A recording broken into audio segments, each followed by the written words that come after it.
Suhu boleh membunuh Teochew kalau Teochew berbohong. Bahkan kalau Teochew tidak membohong sekalipun, Teochew menyerahkan nyawa Teochew kepada Suhu. Sebetulnya, ketika melihat Sumo pergi membuang diri ke pulau neraka dan melihat Subo juga pergi, Teochew merasa kasihan dan berkhawatir sekali. Maka Teochew diam-diam lalu mengejar dan menyusul ke pulau neraka, kemudian dengan panjang lebar dan jelasin. Liong menceritakan semua pengalaman mereka di pulau neraka dan mengapa mereka sampai berbulan-bulan berada di pulau itu. Berkerut Raja Han Tiong. Di lubuk hatinya dia percaya kepada muridnya ini. Tidak ada seorang pun di dunia ini yang dapat membohong dengan sikap seperti yang diperlihatkan muridnya. Tidak, tentu muridnya tidak berbohong. Akan tetapi hatinya masih marah dan ia makin marah ketika mendengar betapa pulau neraka telah berani menahan putrinya sebagai sandera. Suat Hong. Benarkah cerita Sin Liong? Bentaknya kepada Dara yang masih menangis sesenggukan itu. Apa gunanya ayah bertanya kepadaku? Lebih baik ayah menyelidiki sendiri ke pulau neraka. Kalau aku dan Suheng berbohong, boleh bunuh 1000 kali juga tidak apa. Memang sejak dahulu Suat Hong bersikap manja kepada ayah bundanya.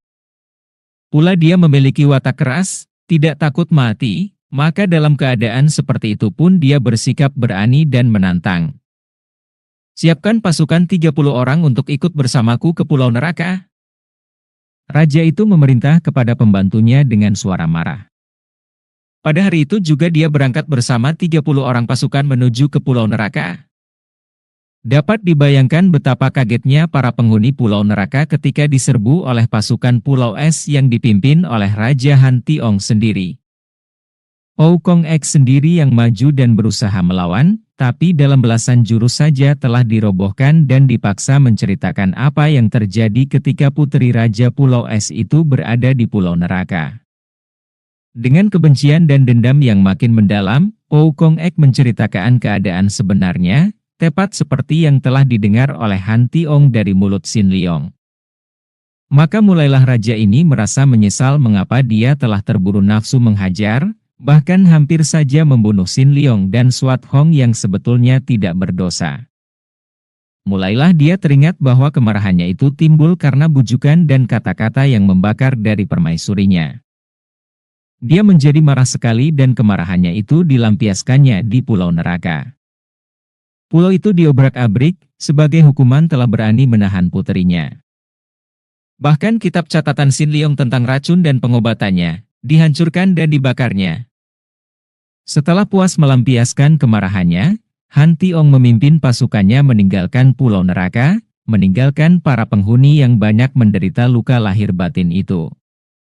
Dalam sekejap raja ini telah menanamkan dendam yang makin menghebat di dalam hati para penghuni pulau neraka. Sepekan kemudian, barulah rombongan Han Tiong tiba kembali di pulau es. Wajah raja ini seketika pucat setelah dia mendengar berita yang lebih hebat dan mengejutkan lagi, yaitu bahwa sehari setelah dia dan pasukannya berangkat, permaisuri dan pangeran telah pergi meninggalkan pulau es. Dan hingga kini belum pulang. Makin terpukul lagi batin Raja Han Tiong ketika dia mendapat kenyataan bahwa kitab-kitab pusaka Pulau Es telah lenyap, berikut banyak harta benda berupa emas dan permata yang disimpan di dalam kamarnya. Hampir saja dia roboh pingsan mendapat kenyataan bahwa permaisurinya, Te Kuat Lin, gadis yang ditolongnya itu, ternyata telah berkhianat. Mengapa tidak kalian larang mereka pergi? Mengapa? Sin Liong, engkau muridku, mengapa engkau mendiamkan saja mereka pergi membawa pusaka-pusaka kita? Dalam bingung dan marahnya dia menegur Sin Liong. Subo pergi hanya memberitahu bahwa Subo bersama Sute hendak menyusul ke pulau neraka. Siapa yang berani menghalangi Subo? Kami semua tidak ada yang mengira bahwa Subo takkan kembali, dan tidak ada yang tahu bahwa Subo membawa sesuatu, harap maafkan Teochew. Han Tiong membanting-banting kakinya, lalu berlari memasuki kembali istana setelah tadi dia memeriksa dan melihat kehilangan pusaka Pulau Es. Ketika dia memanggil dua orang muda menghadap, Sin Leong dan Swat Hong melihat perubahan hebat terjadi pada diri Raja Sakti ini. Wajahnya menjadi suram dan gelap, sepasang mata yang biasanya bersinar dan berpengaruh itu menjadi redup seperti lampu kekurangan minyak. Dan rambut yang tadinya hanya sedikit putihnya, mendadak berubah putih hampir seluruhnya. Suaranya tidak bersemangat ketika berkata, "Sin Long, Swat Hong, kalian ampunkan aku." Suhu. Sin Leong berlutut dan menundukkan muka. "Ayah, jangan berkata begitu, ayah." Swat Hong meloncat menubruknya. Ayah dan anak itu saling berangkulan dan Sin Leong makin menundukkan mukanya ketika mendengar suhunya menangis mengguguk seperti anak kecil. Setelah Han Tiong dapat menguasai kembali hatinya, dia mencium dahi putrinya dan menyuruhnya duduk kembali. Swat Hong menyusuti air matanya dan berlutut di dekat Sin Leong. "Aku telah berdosa. Sekarang baru aku tahu, aku telah berdosa." "Mungkin sekali, tidak. Aku yakin sekarang, bahwa Ibu Swat Hong tidak bersalah apa-apa, hanya terkena fitnah." "Ai, apa yang telah kulakukan? Dan aku hampir saja membunuhmu, Sin Leong, dan kau Swat Hong anakku. Orang macam apa aku ini? Dan aku mengaku cinta kepada anakku?" Engkau benar, Sin Leong. Tidak ada cinta di dalam hatiku yang kotor, yang ada hanya nafsu birahi sehingga mudah saja aku dipermainkan oleh wanita itu. Kalian maafkan aku. Swat Hong, hanya satu pesanku kepadamu, anakku. Kau jadilah jodoh Sin Leong. Jadilah kalian suami istri, baru akan terobati hatiku. Suhu. Ayah. Muridku, anakku, maukah kalian melegakan hatiku? Aku ingin menebus kesalahanku. Aku ingin melihat kalian menjadi suami istri, kalian anak-anak malang. Suhu, Tecu mohon ampun. Tecu. Tidak ada dalam hati Tecu untuk memikirkan soal jodoh.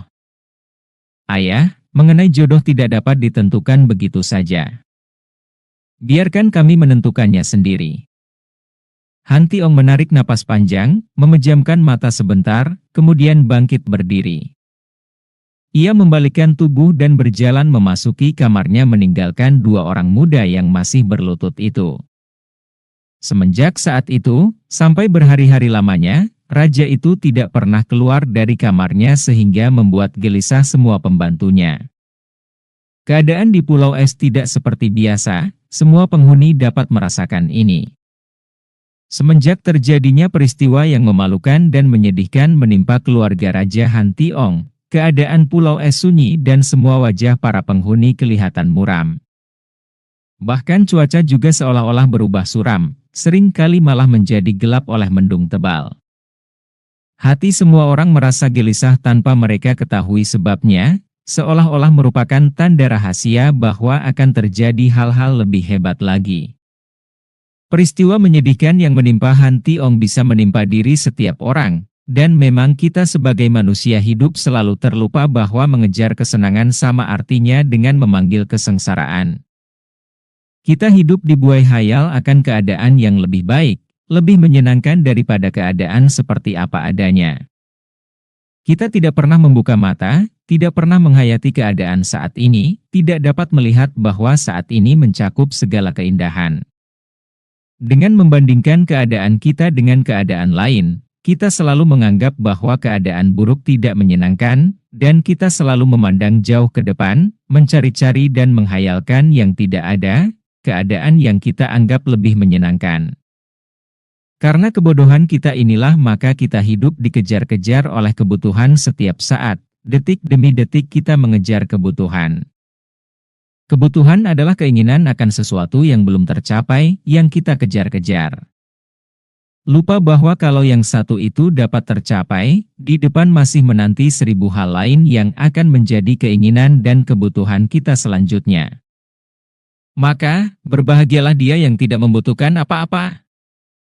Bukan berarti menolak segala kesenangan, melainkan tidak mengejar apa-apa, sehingga kalau ada sesuatu yang datang menimpa diri, bukan lagi merupakan kesenangan atau kesusahan, melainkan dihadapi sebagai suatu yang sudah wajar dan semestinya sehingga tampaklah keindahan yang murni. Demikian pula keadaan Raja Hantiong. Dia seorang yang sakti dan bijaksana, namun tiba saatnya dia lengah dan menganggap bahwa dia menemukan kebahagiaan dalam diri Tekuatlin. Padahal yang dia temukan hanyalah kesenangan yang timbul dari kenikmatan badani, dari terpuaskannya nafsu. Dia seolah-olah hidup di alam hayal, di alam mimpi. Setelah dia sadar dari mimpi, terasa bahwa yang manis menjadi pahit bukan main, baru sadar bahwa perubahan dari senang ke susah sama mudahnya dengan membalikkan telapak tangan. Dan menangkalah, suka dan duka hanyalah kedua muka, dari sebuah tangan yang sama. Perahu kecil itu terayun-ayun ke kanan kiri, seperti menari-nari karena tidak dikuasai oleh layar maupun dayung, melainkan sepenuhnya dikuasai oleh air laut yang tenang.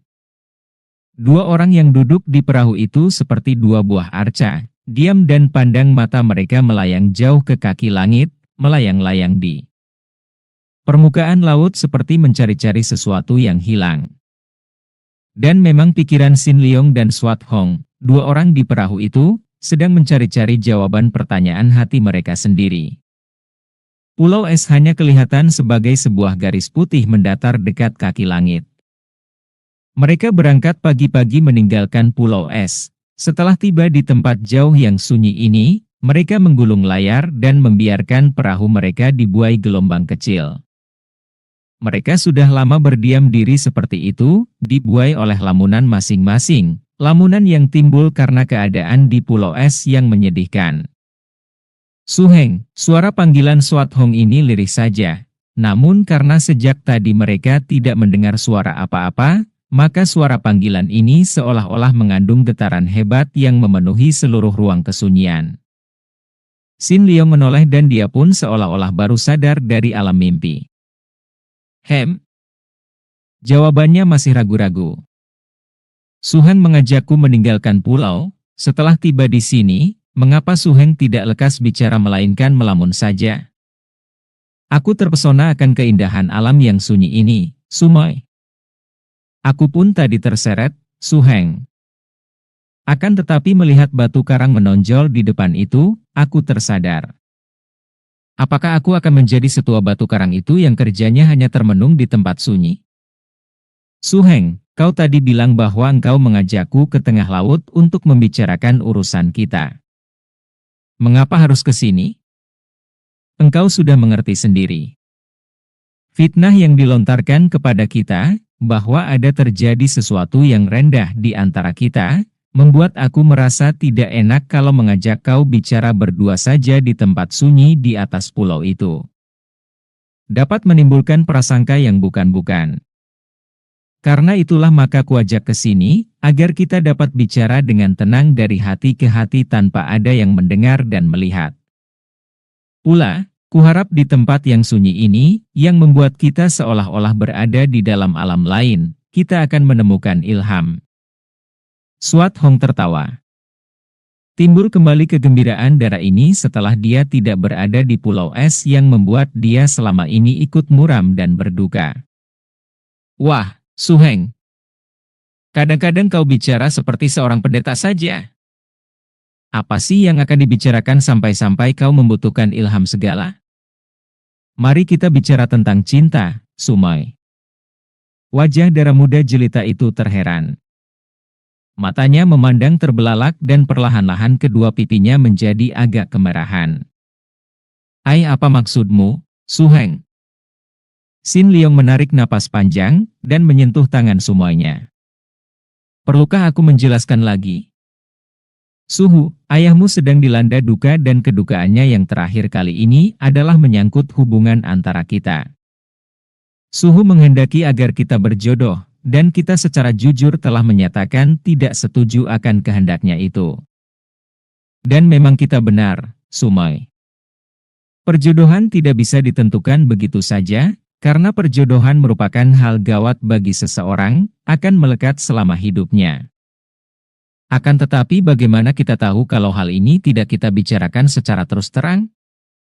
Maka, Agar kita dapat mengambil keputusan yang tepat tentang kehendak Suhu ini, marilah kita bicara tentang cinta. Bicaralah. Aku tidak tahu apa-apa, kata Swat Hong yang tentu saja merasa malu untuk bicara tentang hal yang asing baginya itu. Swat Hong, apakah kau cinta kepadaku? Dara itu makin merah mukanya.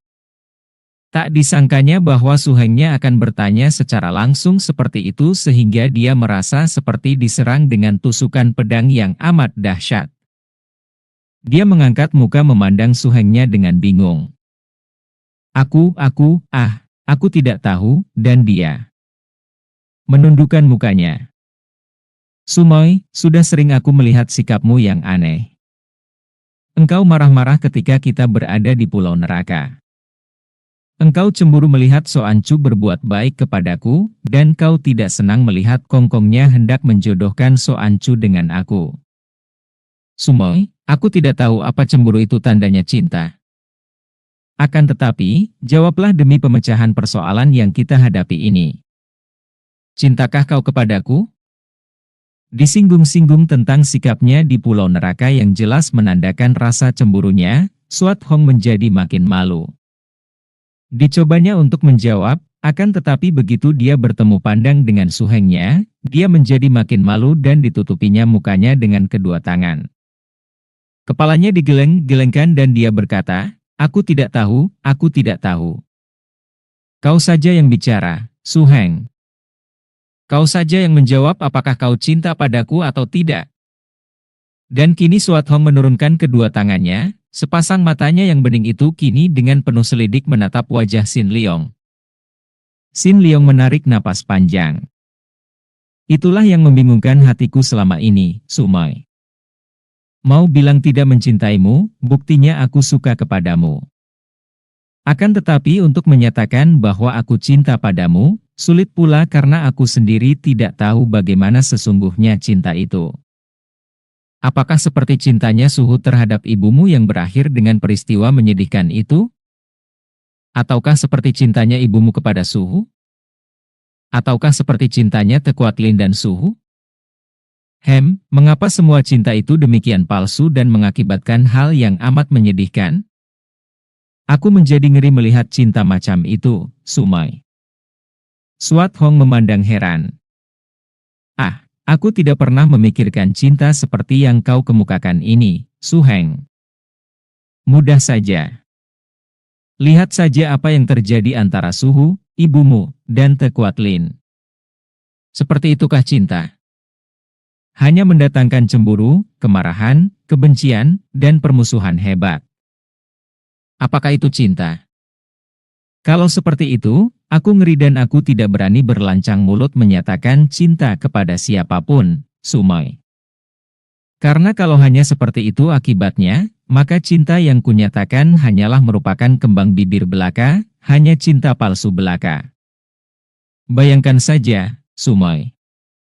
Di antara kita berdua, sejak kecil sampai sekarang menjelang dewasa, tidak pernah ada pertentangan dan tidak pernah ada urusan apa-apa. Akan tetapi, setelah kita berdua mengaku cinta, lalu timbul soal-soal cemburu, kecewa dan lain-lain. Apalagi setelah menjadi suami istri, betapa mengerikan kalau melihat contoh yang kita saksikan di Pulau Es ini. Swat Hong menunduk dan tak mampu menjawab. Persoalan yang diajukan oleh Sin Leong itu terlampau berat baginya, sulit untuk dimengerti. Baginya sebagai seorang wanita, dia haus akan cinta kasih, akan perhatian, akan pemanjaan dari seorang pria yang menyenangkan hatinya, seperti Suhengnya ini. Akan tetapi, setelah mendengar uraian Sin Leong tentang cinta yang diambilnya peristiwa di Pulau Es sebagai contoh, dia pun ngeri dan tidak berani menyatakan perasaannya itu. Aku tidak tahu, Suheng, aku tidak mengerti. Terserah kepadamu sajalah. Sin Leong kembali menarik napas panjang. Dia memang sudah mengambil keputusan di dalam hatinya bahwa dia harus membalas budi kebaikan Suhunya yang sudah berlimpah-limpah diberikan kepadanya. Satu-satunya jalan untuk membalas budi hanya dengan menyenangkan hati Suhunya yang sedang berduka itu. Dia harus menerima keputusan suhunya, yaitu menerima menjadi jodoh Swat Hong. Akan tetapi dia tidak boleh membuat Dara itu menderita dengan keputusannya ini, maka dia harus tahu terlebih dahulu bagaimana pendirian Swat Hong. Dan sekarang Dara itu sama sekali tidak berani mengaku tentang cinta. Sumoy, sekarang begini saja. Andai kata aku memenuhi permintaan suhu, yaitu mau menerima ikatan jodoh denganmu, menjadi calon suamimu, bagaimana dengan pendapatmu? Swat Hong menunduk dan menggigit bibirnya. Akhirnya dia dapat berbisik. Aku tidak tahu, terserah kepadamu dan kepada ayah. Maksudku, apakah engkau merasa terpaksa? Apakah hal ini menyenangkan hatimu? Sumoy, harap kau suka berterus terang. Kalau kau seperti aku, tidak bisa mengaku cinta begitu saja, setidaknya kau katakan, apakah ikatan jodoh ini tidak menimbulkan penyesalan bagimu? Swat Hong tidak menjawab, hanya menggeleng kepala. Kalau begitu, andai kata aku menerima, engkau pun akan menerimanya dengan senang hati? Swat Hong mengangguk. Kalau begitu, mari kita pergi menghadap ayahmu. Aku akan menerima permintaannya. Betapapun juga, kita harus menghiburnya, menyenangkan hatinya. Aku telah berhutang banyak budi dari suhu, maka kalau dengan penerimaan ini aku dapat sekedar membalas budinya, aku akan merasa senang. Sin Leong mengambil dayung perahu dan mulai menggerakkan dayung itu. Su Heng, kau menerima karena kasihan kepada ayah? Jadi kau tidak cinta kepadaku? Semua aku tidak berani berlancang mulut mengaku cinta. Aku telah banyak menyaksikan cinta kasih yang kuragukan kemurniannya.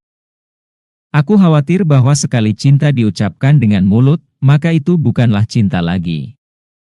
Aku tidak tahu, apakah cinta itu sesungguhnya, maka aku tidak berani lancang mengaku, Sumoy. Ah! Jeritan Swat Hong ini adalah campuran dari rasa kecewa dan juga kekagetan hebat. Matanya terbelalak memandang ke depan.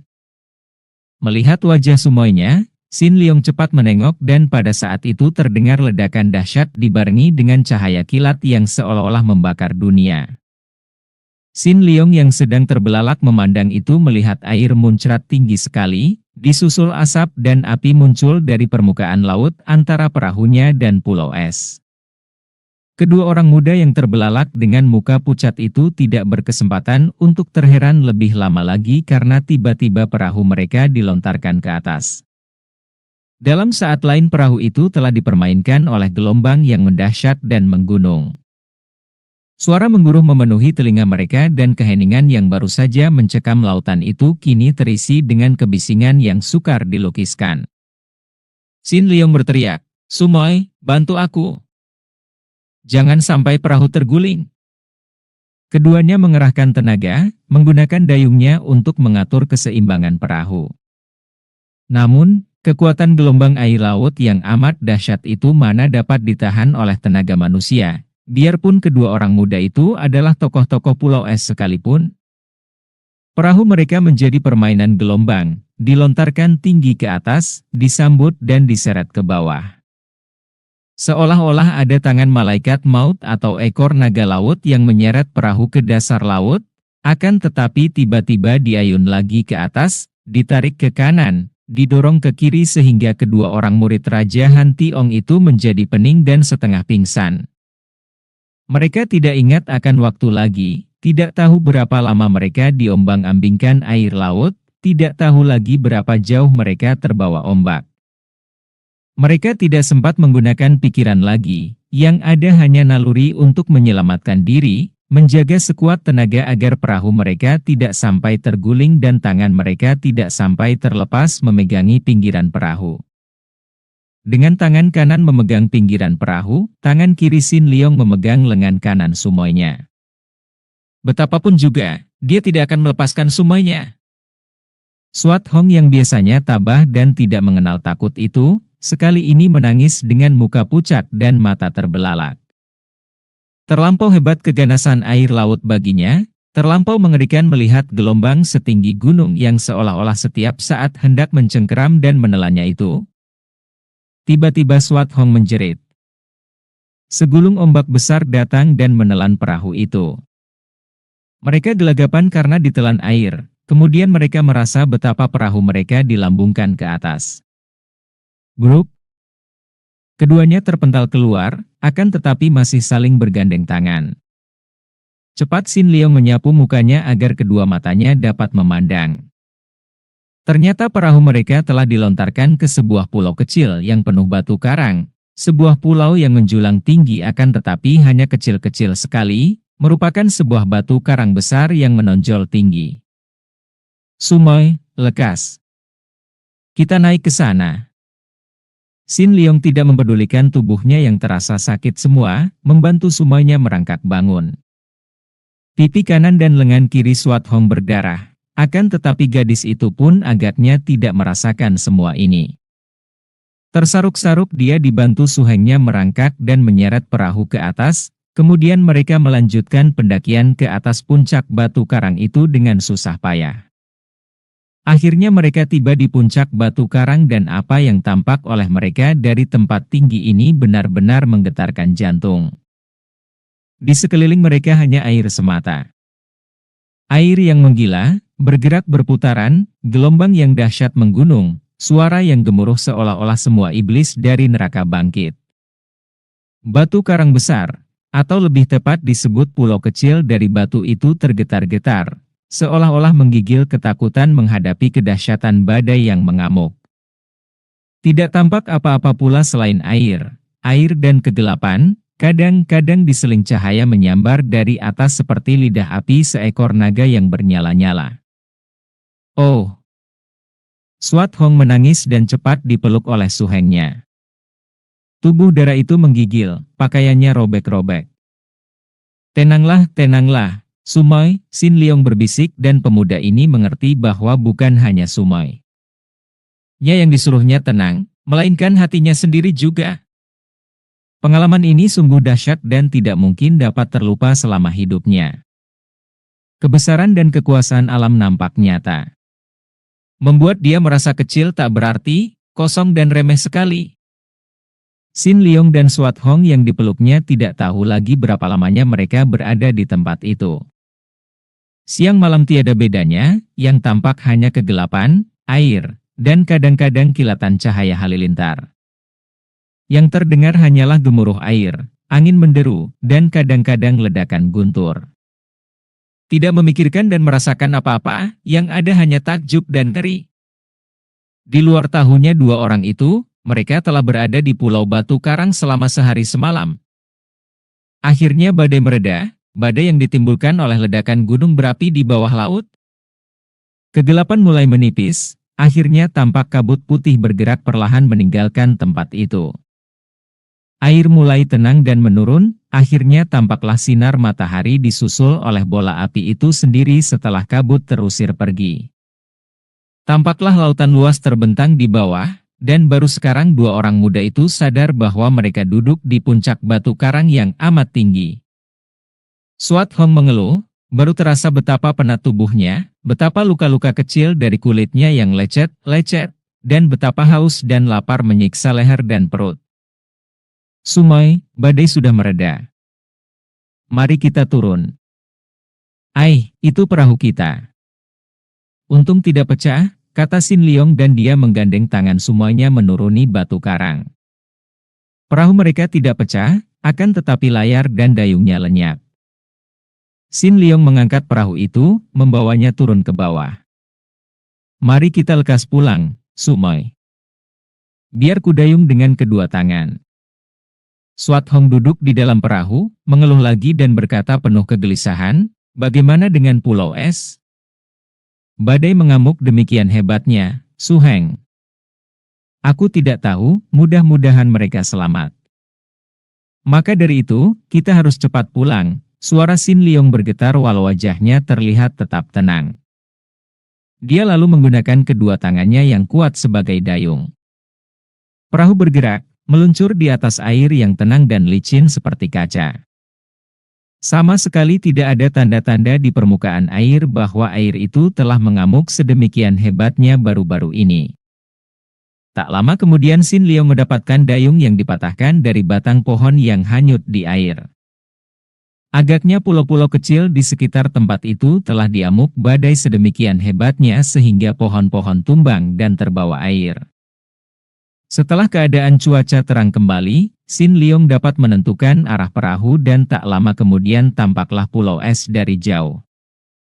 Kelihatannya masih seperti biasa, sebuah pulau keputihan memanjang di kaki langit, berkilauan tertimpa sinar matahari. Hati mereka lega. Dari jauh kelihatannya tidak terjadi perubahan di pulau itu. Setelah agak dekat, mereka melihat pula puncak atap istana di pulau es, maka legalah hati mereka. Hati Sin Leong mulai berdebar tegang ketika perahunya sudah menempel di pulau es. Keadaannya begitu sunyi. Sunyi dan mati. Tidak kelihatan seorang pun di pantai, bahkan tidak tampak sebuah perahu pun. Dan bukit-bukit es tidak seperti biasanya, kacau balau tidak karuan dan berubah bentuknya. Dengan hati tidak enak kedua orang muda itu berlari-lari ke tengah pulau. Makin ke tengah, makin pucat wajah mereka. Tidak ada seorang pun kelihatan, dan juga pondok-pondok yang biasanya terdapat di sana-sini, sekarang habis sama sekali. Tidak ada sebuah pun pondok yang tampak. Seolah-olah semua telah disapu bersih, tersapu bersih dari pulau itu. Au! Suat Hong berdiri dengan muka pucat, kedua kakinya menggigil. Mari kita ke istana, Sumoy. Sin Leong yang berkata dengan suara bergetar lalu menyambar lengan Sumoy-nya dan diajaknya darah itu lari ke dalam istana. Beberapa kali terdengar Suat Hong mengeluarkan seruan tertahan, dan Sin Leong juga kaget bukan main. Mereka seperti memasuki sebuah kuburan. Sunyi, kosong, dan tidak ada bekas-bekasnya tempat itu didiami manusia. Habis sama sekali, baik perabotan istana maupun manusia-manusianya. Tidak tertinggal sepotong pun benda atau seorang pun manusia. Habis semua. Kemanapun mereka lari dan berteriak, teriak memanggil, yang terdengar hanya gema suara mereka sendiri. Oh! Suat Hong tidak mampu menahan himpitan perasaan yang ngeri dan berduka, tubuhnya tergelimpang dan tentu akan terbanting kalau tidak cepat disambar oleh Sin Leong. Sumoy. Akan tetapi suara ini kandas di kerongkongannya dan tanpa disadari pula, kedua pipi Sin Leong basah oleh air matanya yang mengalir deras menuruni kanan kiri hidungnya ketika dia memondong tubuh Sumoy-nya yang pingsan itu ke dalam kamar. Akan tetapi dia termangu-mangu ketika tiba di ambang pintu kamar yang terbuka. Kamar itu kosong dan bersih, tidak ada sebuah atau sepotong pun perabotannya. Terpaksa dia merebahkan tubuh Sumoy-nya di atas lantai, dan dia sendiri merebahkan kepala di atas kedua lututnya sambil menangis. Terlampau hebat peristiwa yang dihadapinya, pulau es telah disapu bersih oleh badai. Bersih sama sekali sehingga agaknya tidak ada seorang pun manusia yang tertolong. Tidak ada sepotong pun barang yang tertinggal, kecuali bangunan istana yang memang amat kuat itu. Setelah siuman, Suat Hong menangis. Mengapa? Mengapa? Ayah, kasihan sekali ayah. Akhirnya Sin Leong dapat menghibur dan membujuknya. Mereka berdua lalu mengadakan pemeriksaan dan mendapat kenyataan bahwa benar-benar pulau es telah diamuk badai. Agaknya air laut telah naik sedemikian tinggi sehingga pulau itu terendam air. Mereka menemukan beberapa potong pakaian yang tersangkut di batu-batu. Dengan hati terharu penuh kedukaan mereka mengumpulkan pakaian itu, entah punya siapa, tapi menjadi barang peninggalan yang amat berharga. Kemudian mereka memeriksa istana. Memang ada beberapa benda yang masih tertinggal di dalam kamar di bawah tanah, akan tetapi yang berada di atas, semua habis dan lenyap. Suheng, lihat ini. Tiba-tiba Suat Hong berkata sambil menunjuk ke dinding. Sin Leong cepat menghampiri dan keduanya mengenal goresan tangan Han Tiong yang agaknya menggunakan jari tangan yang penuh tenaga Sin Kang untuk menulis di dinding batu itu. Xin Liong dan Suat Hong, maafkan aku. Tian telah menghukum aku dan membasmi Pulau Es. Pergilah kalian mencari wanita jahat itu, rampas kembali semua pusaka. Dan Buong bukanlah putraku, dia keturunan Kaayong. Pendek saja, surat dinding, itu, namun cukup jelas isinya. Xin Liong menarik napas panjang. Kasihan dia kepada suhunya yang mati meninggalkan dendam itu. Su Heng lihat ini. Tak jauh dari tulisan itu terdapat bekas jari-jari tangan mencengkeram dinding. Mudah saja mereka menggambarkan keadaan Han Tiong dan keduanya tak dapat menahan tangis mereka. Agaknya dalam menghadapi amukan badai, Han Tiong berhasil menggunakan tenaganya untuk mempertahankan diri beberapa lamanya dengan mencengkeram dinding. Raja itu sempat pula membuat tulisan itu sebelum kekuatan yang jauh lebih besar daripada kekuatannya menyeret keluar dari istana dan bahkan dari pulau itu. Kasihan sekali suhu, Xin Liong menghapus air matanya. Suat Hong mengepal tinjunya. Aku akan mencari perempuan iblis itu. Selain merampas kembali pusaka Pulau Es, aku juga akan menghukumnya. Dialah yang mencelakakan ibuku, yang mencelakakan ayahku. Xin Liong menarik napas panjang. Sudah diduganya ini, tentu akan terjadi balas-membalas, dendam tak kunjung habis. Sumoy, Suhu hanya meninggalkan pesan agar kita mencari kembali pusaka-pusaka itu. Kau yang mencari pusaka, aku yang membunuh iblis betina itu. Suat Hong berseru penuh semangat. Dan Buong Hem, apa pula artinya ini? Bukan putra ayah? Sumoy, tenanglah dan dengarlah penuturanku. Mungkin hanya aku dan ayahmu saja yang tahu akan nasib wanita itu, nasib yang amat buruk dan mengerikan. Tahukah kau apa yang telah dialami oleh Tekuat Lin sebelum ditolong ayahmu?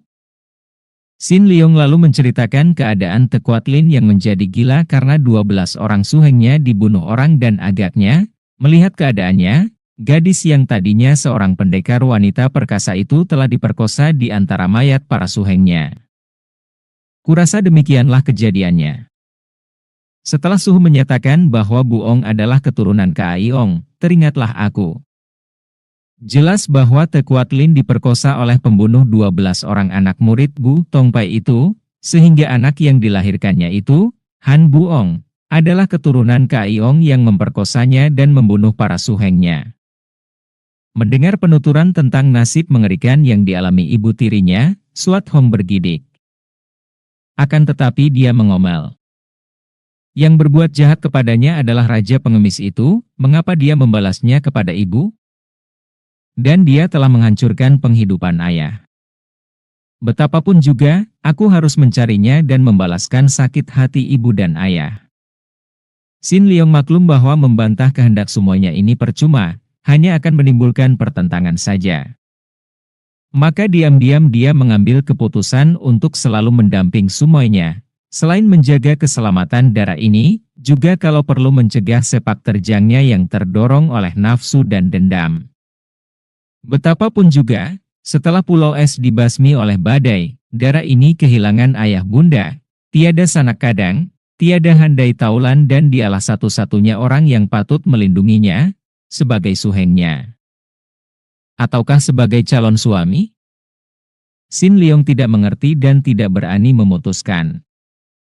Biarlah hal perjodohan itu diserahkan kepada keadaan kelak. Dia tidak membantah ketika semuanya mengajaknya meninggalkan Pulau Es yang telah kosong itu untuk mencari ibunya, dan kalau masih juga tidak berhasil, untuk pergi ke daratan besar mencari Tekuat Lin. Beberapa hari kemudian, setelah yakin benar bahwa tidak ada seorang pun di antara penghuni Pulau Es yang selamat dan kembali ke pulau itu, Xin Liong dan Suat Hong berangkat meninggalkan Pulau Es. Ketika perahu kecil yang mereka dayung itu meluncur meninggalkan pulau, Suat Hong memandang ke arah pulau dengan air mata bercucuran. Juga Xin Liong merasa terharu dan berduka mengingat akan nasib para penghuni Pulau Es yang mengerikan itu. Mereka berdua mendayung perahu menuju ke selatan dan di sepanjang perjalanan ini mereka menemukan bukti-bukti kedahsyatan badai dan keanehan alam yang diakibatkan oleh letusan gunung berapi di bawah laut itu. Ada pulau yang lenyap sama sekali, dan ada pula pulau yang baru muncul begitu saja. Pulau yang amat aneh, pulau batu karang yang masih jelas kelihatan bahwa pulau ini tadinya merupakan dasar laut dengan segala keindahannya, dengan makhluk hidup dan tetumbuhannya yang kini semua mengeras menjadi batu karang dengan bermacam bentuk. Banyak pulau yang mengalami nasib serupa dengan pulau es, yaitu menjadi gundul, habis sama sekali tetumbuhan atasnya. Diam-diam terbayang dalam pikiran Sin Leong betapa dahsyat kekuasaan alam. Andai kata semua lautan yang mengamuk seperti beberapa hari yang lalu itu, agaknya dunia akan menjadi kiamat. Melihat keadaan pulau-pulau itu, timbul rasa khawatir dalam hati Sin Leong tentang keadaan pulau neraka. Tentu pulau itu pun tidak terluput dari amukan badai, pikirnya. Padahal baru saja pulau itu mengalami penyembuhan Han Tiong dan pasukannya. Sin Leong merasa kasihan sekali terhadap nasib para penghuni pulau neraka. Apakah pulau itu seperti juga pulau es, disapu bersih dan seluruh penghuninya terbasmi habis? Setelah merasa mencari dengan sia-sia, beberapa hari kemudian Sin Leong mengemukakan pendapat, agaknya ibumu tidak berada di antara pulau-pulau ini. Bagaimana kalau kita mencari ke utara lagi? Siapa tahu kali ini kita berhasil, dan kita dapat juga bertanya ke pulau neraka kalau ibumu ke sana. Agaknya engkau sudah rindu kepada Soan Chu, Su Heng. Sin Leong mengerutkan alisnya. Sumoy, kau cemburu lagi. Wajah Dara itu menjadi merah. Aku hanya berkata sewajarnya. Sudahlah. Kalau kau cemburu, kita tidak usah singgah di pulau neraka, kata Sin Leong menarik napas panjang. Keadaan menjadi hening sejenak. Mereka telah menghentikan gerakan dayung karena mereka masih belum mendapat keputusan akan mencari kemana. Kita ke pulau neraka? Tiba-tiba Swat Hong berkata. Aku harus ke sana. Aku akan menegur kakek berkepala besar itu. Pulau neraka yang menjadi biang keladi sehingga ayah marah-marah kepada kita. Hampir saja kita dibunuhnya karena pulau neraka telah berani menawanku. Sumoy. Mengapa kejadian yang telah lewat dipersoalkan lagi? Bukankah ayahmu telah menyerbu ke sana? Menurut cerita anak buah pasukan, kurasa ayahmu telah menghukum mereka. Kalau begitu, kita tidak perlu pergi ke sana, Sumoy. Aku harus pergi ke sana. Dara itu berkeras. Sin Leong menggeleng-geleng kepala. Sukar benar melayani Sumoynya ini yang memiliki watak aneh dan hati yang keras seperti baja. Aku hanya mau pergi ke pulau neraka kalau untuk mencari ibumu, akan tetapi kalau kita pergi ke sana hanya untuk mencari perkara, aku tidak mau. Kau harus berjanji tidak akan membuat kekacauan di sana, Sumoy. Agaknya kau berkeinginan keras untuk menjadi sahabat baik pulau neraka, ya? Karena ada. Sumoy, harap jangan bicara yang tidak-tidak. Memang kita sahabat baik mereka. Lupakah kau ketika mereka mengantar saat kita meninggalkan pulau itu? Karena itu, aku hanya mau pergi ke sana kalau untuk mencari ibumu dan menjenguk mereka sebagai sahabat, melihat keadaan mereka setelah ada badai mengamuk. Swat Hong cemberut, akan tetapi menjawab juga. Baiklah, kita lihat saja nanti. Mereka lalu mendayung perahu dengan cepat menuju ke pulau neraka. Akan tetapi, setelah mereka tiba di daerah pulau neraka, mereka menjadi bingung dan pangling karena di daerah itu telah terjadi perubahan hebat sekali. Mungkin karena akibat badai yang mengamuk, yang ternyata terjadi di daerah yang amat luas. Itu, di sekitar situ telah muncul gunung-gunung es yang amat besar. Pulau neraka yang biasanya tampak dari jauh sebagai raksasa yang tidur itu kini tidak kelihatan lagi karena semua jurusan terhalang pandangannya oleh gunung-gunung es. Mereka mendayung perahu berputar namun tidak dapat keluar dari kurungan gunung-gunung es itu. Dahulu tidak ada gunung-gunung es besar seperti ini, kata Swat Hong. Ini tentu diakibatkan oleh badai itu, Sumoy. Biarlah kita mengasuh dulu dan aku akan coba melihat keadaan dari puncak sebuah gunung. kau tunggu saja di sini. Perahu itu menempel pada sebuah bukit es yang tinggi dan Sin Leong meloncat ke daratan es. Kemudian dia menggunakan ilmunya berlari cepat, mendaki gunung es itu untuk melihat dan mengenali daerah itu dari atas puncaknya yang tinggi. Tiba-tiba terdengar suara gerengan keras sekali yang mengguncangkan seluruh gunung es itu. Sin Leong terkejut dan dengan cepat dia menoleh untuk melihat apa yang mengeluarkan suara seperti itu. Dari jauh tampak olehnya seekor beruang besar sedang menggerakkan kedua kaki depannya ke arah burung-burung yang menyambar-nyambar di atasnya. Burung-burung nazar, burung botak pemakan bangkai, yang besar-besar beterbangan di atas beruang itu dan menyerangnya dari atas sambil mengeluarkan suara pekik mengerikan. Melihat ini, Sin Leong cepat berlari mendekati. Ternyata beruang itu terluka parah juga di beberapa bagian anggota badannya, sedangkan di bawah kakinya tampak bangkai seekor ular laut yang besar. Jelaslah bahwa beruang itu tadi berkelahi dengan ular laut itu dan dia menang, akan tetapi dia menderita luka-luka. Kini burung-burung nazar yang kelaparan itu hendak mengeroyoknya dan tentu saja ingin makan bangkai ular besar. Sin Leong segera menggunakan salju yang digenggam untuk menyambiti burung-burung itu. Terdengar suara plak-plok disusul suara burung-burung nazar berkaok-kaok kesakitan. Mereka terbang ketakutan menjauhi tempat itu karena setiap kali terkena sambitan salju terasa nyeri sekali. Dengan beberapa loncatan saja Sin Leong sudah tiba di depan beruang itu. Beruang yang berkulit hitam dan amat besar itu menyeringai dan mengerang, memperlihatkan gigi bertaring yang amat runcing kuat dan lidah yang merah. Matanya terbelalak penuh kecurigaan dan kemarahan kepada Sin Leong. "Tenanglah, aku datang untuk menolongmu," kata Sin Leong sambil maju lebih dekat. Auk! Beruang itu mengerang dan kaki depannya yang kiri menyambar ke arah dada Sin Leong. Melihat betapa telapak kaki itu berdarah, Sin Leong mengelak dan cepat menangkap pergelangan kaki depan itu. Kiranya telapak kaki itu tertusuk tulang dan masuk amat dalam. Agaknya dalam perkelahian melawan ular laut, beruang itu mencengkeram tubuh ular dan sedemikian kuatnya dia mencengkeram sampai tulang punggung ular patah dan menusuk ke dalam daging di telapak kaki depan itu. Sin Leong segera mencabut tulang itu. Darah mengucur deras dan dia segera membalut dengan sapu tangannya. Beruang itu kini tidak marah lagi. Agaknya dia cerdik dan dapat mengerti bahwa orang yang datang ini bukan musuh, bahkan menolongnya. Kaki depan yang terluka itu kini tidak nyeri lagi, tentu saja karena tulang yang membuat dia tersiksa rasa nyeri tadi telah tercabut. "Coba ku periksa, apalagi yang perlu kuobati?" Sin Leong berkata dan dia memeriksa luka-luka di tubuh beruang itu.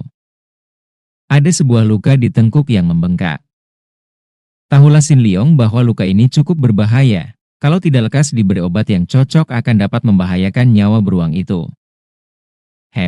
Aku harus mencarikan daun obat untuk luka-lukamu," katanya, lupa bahwa beruang itu tentu saja tidak mengerti apa yang dia katakan. "Hai, Su Heng, ada apakah?" Tiba-tiba terdengar teriakan dari atas. Sin Leong menoleh dan melihat semuanya turun berlari-lari cepat sekali. Setelah dekat, beruang itu mengerang dan memandang Swat Hong dengan marah. Binatang buruk!" Swat Hong memaki. Dia terluka cukup berat, akan tetapi dia menang berkelahi melawan ular laut itu. "Lihat, betapa besarnya ular itu, Sumo. Beruang ini kuat sekali, aku harus mengobatinya sampai sembuh." Swat Hong mengerutkan alisnya. "Perlu apa menolong binatang buas seperti itu, Su Heng? Membuang-buang waktu saja. Dia tidak buas lagi, Sumo. Lihat betapa jinaknya. Dia pun makhluk hidup yang perlu kita tolong. Aku merasa kasihan kepadanya, Sumo." "Wah, kau lebih mementingkan dia. Hei, ada apa engkau?" Tiba-tiba Sin Leong berteriak melihat beruang itu menggereng-gereng dan menarik-narik tangannya, seolah-olah hendak mengajak Sin Leong pergi dari situ. Beruang itu makin keras menggereng dan makin kuat menariknya. Diam-diam Sin Liong kagum bukan main. Tenaga beruang ini luar biasa besarnya, dan kiranya dia hanya akan dapat menandingi tenaga raksasa ini kalau dia menggerakkan Sin Kang sekuatnya. Akan tetapi tiba-tiba dia mendapat firasat tidak baik melihat sikap beruang itu, maka disambarnya tangan Sumanya dan dia berteriak. "Awas, Suma! Mari kita lekas pergi." Dia menghendaki demikian, entah mengapa. Sin Liong memegang erat-erat lengan Sumanya dan membiarkan dirinya diseret oleh beruang itu. Binatang itu mengajaknya setengah paksa berlompatan dan berlarian ke gunung es lain yang berdekatan. Baru saja mereka melompat ke atas gunung es lain itu, tiba-tiba terdengar suara keras dan gunung es di mana mereka berada tadi telah pecah berantakan menjadi keping-keping kecil. Kiranya gunung es itu ditabrak oleh gunung es yang lain dan hal ini agaknya telah diketahui oleh si beruang tanpa melihat datangnya gunung es yang tak tampak dari situ. Ternyata binatang itu hanya diperingatkan oleh nalurinya yang tidak ada pada manusia. Sin Liong berdiri dengan muka pucat, kemudian dia merangkul beruang itu. "Terima kasih, kakak beruang. Kiranya engkau malah menyelamatkan kami berdua." Akan tetapi Suat Hong merasa tidak senang. "Su Heng, mari kita segera pergi dari sini. Tempat ini amat berbahaya. Lihat, gunung es tadi hancur dan itu perahu kita kelihatan dari sini. Untung tidak hilang. Marilah, Su Heng." "Nanti dulu, Sumo. Aku harus mencarikan daun obat untuk mengobati luka-luka di tubuh beruang ini." "Ah, perlu apa? Kita bisa celaka di sini." "Sumo, dia telah menyelamatkan nyawa kita." Begitukah? Engkau pun tadi telah menyelamatkan nyawanya ketika kau mengusir burung-burung nazar itu, bukan?" "Aku melihat dari jauh." "Berarti sudah terbalas semua budi, bukan?" "Marilah, Su Heng." "Tidak, Suma. Kita tinggal di sini dulu sampai aku selesai mengobatinya." Suat Hong menjadi marah. "Agaknya kau lebih sayang beruang betina ini daripada aku, Suma." Akan tetapi Suat Hong sudah berlari pergi. Ia berloncatan di atas pecahan es dan menuju ke perahu mereka, meloncat ke dalam perahu dan mendayung perahu itu pergi dari situ. Sin Liong menjadi bingung dan hampir membuka mulut menegur. Akan tetapi dia membatalkan niatnya karena maklum bahwa hal itu percuma saja. Nguk-nguk. Beruang itu mendengus-dengus dan menciumi kepalanya. "Ah, Enci, kakak perempuan, beruang, betapa sukarnya menyelami watak wanita. Aku telah membuat hatinya kecewa dan marah, akan tetapi bagaimana hatiku dapat tega meninggalkan engkau yang terancam? Bahaya maut oleh lukamu."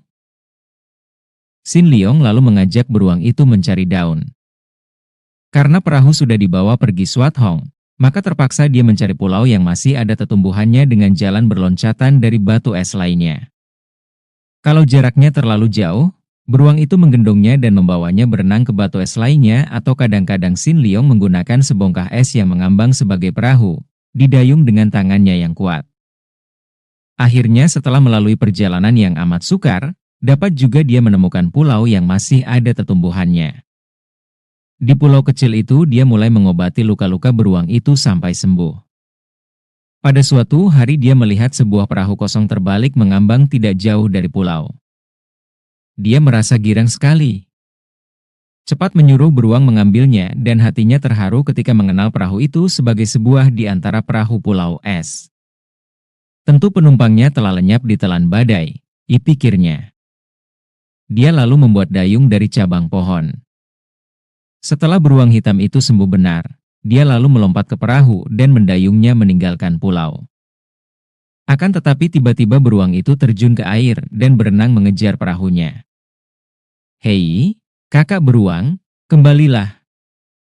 Engkau sudah sembuh, dan aku harus pergi mencari Suma." Nguk-nguk. Beruang hitam itu mengeluarkan suara mengeluh dan mukanya seperti orang menangis. Sin Liong tersenyum. Kau hendak ikut, ya? Nah, Loncatlah ke atas. Seolah-olah mengerti arti kata-kata Sin Leong, beruang itu lalu meloncat ke dalam perahu. Kini mukanya kelihatan berseri, matanya bersinar-sinar dan lidahnya terjulur keluar seperti sikap seekor anjing yang kegirangan. Kau boleh ikut sampai aku dapat menemukan kembali Suma, kata Sin Leong. Kalau Suma tidak menghendaki kau ikut, kau harus kutinggalkan karena kau telah sembuh. Demikianlah Sin Leong kini melanjutkan perjalanan mencari pulau neraka. Dari puncak sebuah gunung es, dia dapat melihat dari jauh dan kini dia tahu di mana letaknya pulau neraka. Beruang yang kini menggantikan tempat Swat Hong menjadi temannya berlayar itu kelihatan girang sekali ketika perahu meluncur. Binatang ini telah jinak benar-benar. Setelah kini dia mengenal kembali keadaan dan tahu di mana letaknya pulau neraka, perjalanan dapat dilakukan dengan cepat.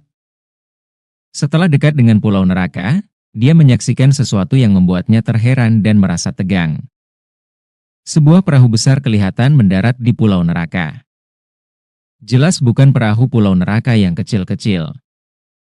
Perahu itu besar sekali, perahu layar yang hanya dipergunakan untuk pelayaran jauh. Dan perahu itu pun dalam keadaan payah, jelas kelihatan bekas diamuk badai. Tiang layarnya patah, layarnya cabik-cabik dan perahu itu tidak ada orangnya sama sekali, berdiri miring di pantai pulau neraka. Apakah yang telah terjadi di pulau neraka? Ternyata bahwa seperti juga pulau lain, pulau neraka tidak luput dari amukan badai. Hanya karena letaknya agak jauh dari pusat amukan badai, maka penderitaannya tidak sehebat pulau lain, terutama pulau es. Air juga naik tinggi dan menenggelamkan setengah bagian pulau ini. Banyak pula penghuninya yang tidak keburu lari ke tempat tinggi lalu diseret dan ditelan badai. Perahu-perahu lenyap, pohon-pohon yang berada di tepi pantai bobol semua. Dan setelah badai mereda, sebuah perahu besar terdampar di tepi pantai. Perahu itu adalah perahu bajak laut. Setelah air menyurut, para bajak laut yang terdiri dari 25 orang itu segera mendarat. Mereka itu kelelahan dan kelaparan, bahkan ada 5 orang di antara mereka tewas ketika badai mengamuk sehingga jumlah mereka hanya tinggal 25 orang itulah. Mereka mendarat dikepalai oleh Raja Bajak yang memimpin mereka, raja yang amat terkenal di sepanjang pantai muara-muara sungai Huangho dan Yangtze. Kepala bajak ini adalah seorang laki-laki tinggi besar yang buta sebelah matanya. Mata kiri yang buta karena tusukan pedang lawan dalam pertandingan, kini ditutupi oleh sebuah kain hitam sehingga ia kelihatan lebih menyeramkan lagi. Tubuhnya tinggi besar, dan di antara para nelayan dan pedagang yang suka berperahu dia dikenal sebagai Tok Gan Hai Leong, naga laut mata satu, sedangkan nama aslinya adalah Koan Sek. Mereka sama sekali tidak tahu bahwa perahu mereka yang diamuk oleh badai dahsyat itu telah mendarat di pulau neraka. Andai kata tahu juga, mereka tentu tidak merasa takut karena pada waktu itu nama pulau neraka hanya dikenal oleh orang-orang pulau es. Untuk dunia ramai, yang dikenal hanyalah pulau es, yang dikenal sebagai tempat yang hanya terdapat dalam sebuah dongeng. Betapapun juga, pulau es merupakan nama yang ditakuti oleh semua orang termasuk para bajak. Akan tetapi karena pulau di mana perahu mereka mendarat bukanlah pulau es, melainkan pulau yang hitam penuh tumbuhan, mereka menjadi berani. Setelah badai mereda dan air menyurut, mereka lalu menyerbu ke tengah pulau. Untung bagi mereka bahwa badai yang amat dahsyat itu membuat air laut naik dan mengamuk di daratan pulau sehingga binatang-binatang berbisa pun menjadi panik dan ketakutan, lari bersembunyi dan belum berani keluar. Andai kata mereka itu berani menyerbu pulau dalam keadaan biasa, tentu mereka akan menjadi korban binatang-binatang itu dan sukarlah dibayangkan apa akan jadinya. Mungkin sekali tidak ada di antara mereka yang akan dapat lolos betapapun liar, ganas, dan lihai mereka itu. Dapat dibayangkan betapa heran dan girangnya hati para bajak itu ketika mendapat kenyataan bahwa di tengah pulau itu terdapat pondok-pondok yang dibuat oleh manusia. Akan tetapi keheranan mereka segera berubah menjadi kekagetan hebat ketika para penghuni pulau itu menyambut mereka dengan serangan dahsyat tanpa peringatan apa-apa. Karena mereka adalah bajak-bajak yang sudah biasa berkelahi dan mengadu nyawa, maka serbuan para penghuni pulau neraka itu mereka sambut dengan gembira. Mereka mengira bahwa penghuni pulau itu adalah orang-orang biasa saja. Maka besar sekali kekagetan mereka ketika mendapat kenyataan betapa kurang lebih 20 orang, yaitu sisa penghuni pulau neraka yang tidak dibasmi oleh badai, yang berani menyambut mereka dengan serangan itu rata-rata memiliki kepandaian hebat.